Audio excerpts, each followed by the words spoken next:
Continuamos entonces, un poco adelantamos al principio de tratar el tema económico, un poco lo que está pasando en el país, que se está convirtiendo casi, uno habla de una crisis económica, pero también podría hablar de una crisis política, obviamente siempre tiene su ligación y pareciera la última medida del gobierno casi un manotazo de ahogado. Al principio decíamos, bueno, un poco cómo la devaluación era una cuestión que se estaba pidiendo, obviamente desde la UIA, los empresarios constantemente, del sector del campo, pero también desde algunos sectores políticos, desde la centroizquierda, por ejemplo tenemos a Prat Gay, que ahora va con Vicky Donda, hasta la derecha de Macri, Wiener también, es decir, todo un arco político de la oposición pidiendo la devaluación. Sí. Incluso no sé si te acordás de que en las Pascuas iba a haber justamente una reunión en la que se iba a discutir justamente todo este tema, el desdoblamiento del dólar, o sea, la existencia de diferentes cotizaciones del dólar para diferentes sectores de la sociedad, lo cual obviamente ya implicaba en ese momento una devaluación, porque si vos estás reconociendo de manera oficial un dólar que es superior, ¿sí?, al que están reconociendo hoy oficialmente, bueno, eso de alguna manera u otra siempre termina en una devaluación. Claramente, incluso ya, como decías, se reconoce porque el bono que le dan a los, estamos hablando del blanqueo, nos estamos metiendo en esta medida, un empresario da los dólares de dudosa procedencia, nadie va a preguntar de dónde vienen, se les da un bono que no va a tener obviamente el precio del dólar oficial, sino que va a estar un poquito más alto, es decir, va a oscilar entre el dólar oficial y el dólar blue.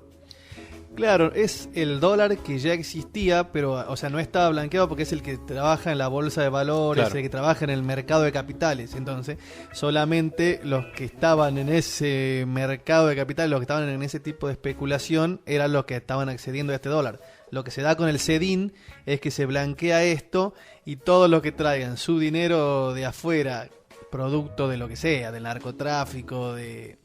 cualquier negocio negro, traigan plata que saquen para afuera, ahora lo van a poder blanquear, no van a pagar impuestos, es muy importante para ellos, no van a pagar ningún tipo de impuestos y bueno, van a poder comprar esto, ya se está blanqueando, ahora sí ya hay $2 de manera oficial. Claro, no es solamente sucio de dónde provienen los fondos, sino también el destino que van a tener. Evidentemente será el pago de la deuda externa, es decir, no es que estamos hablando de que esos dólares se van a poner al servicio de la educación, de la vivienda y demás, sino que también tienen destinos espurios, podríamos decir. Obviamente el gobierno pinta esto con bonos que van a ir al desarrollo energético, al desarrollo inmobiliario, pero incluso se habla hasta del fracaso que puede llegar a tener esta medida,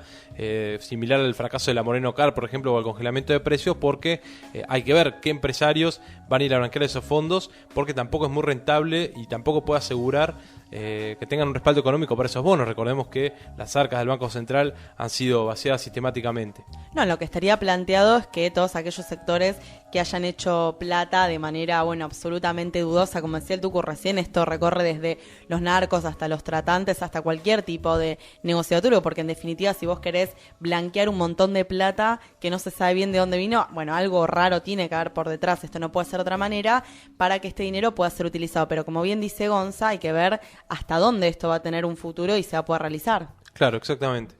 Sí, uno de los puntos que, retomando esto que decías vos, que no se sabe si realmente los capitalistas que tienen su dinero en negro van a confiar en este bono CEDIN, porque si bien el gobierno les dice, no, vengan, que no les vamos a poner ninguna restricción, no cualquiera va a confiar en este gobierno con un banco central que no tiene reservas para hacerle frente a eso. Como vos decías, van a utilizar esos dólares para pagar la deuda, para darle subsidios a capitalistas, empresarios del transporte, de la energía, para seguir importando energía, petróleo que sigue así y gas que sigue haciendo YPF. Al no tener respaldo en el Banco Central, ¿quién va a poner sus dólares en un CEDIN que después no se sabe si el mes que viene, el año que viene, eso va a tener respaldo, si lo va a poder cambiar? Es muy raro y puede ser como la Moreno Car, como decía recién, que no pase de 2 semanas. Recordemos que en el 2009 una medida muy similar también de blanqueo que no cumplió con las expectativas que tenía el gobierno, se blanqueó creo que menos del 10% de los dólares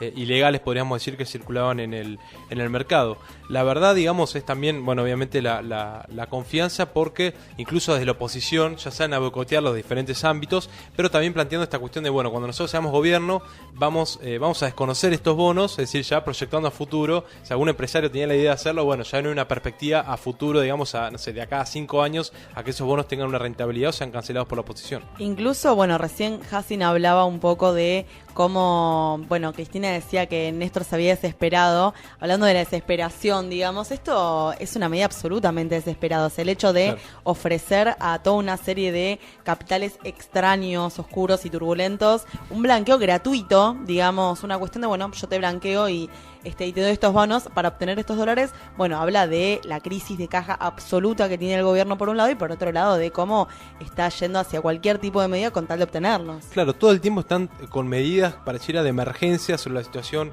económica, porque también despierta una crisis política para el gobierno tener que estar con esta puja, incluso ahora empezando a chocar contra todos los poderes para tratar de implementar algunas medidas económicas y demás. Lógicamente, algo de lo que siempre se habla es la cuestión del impuesto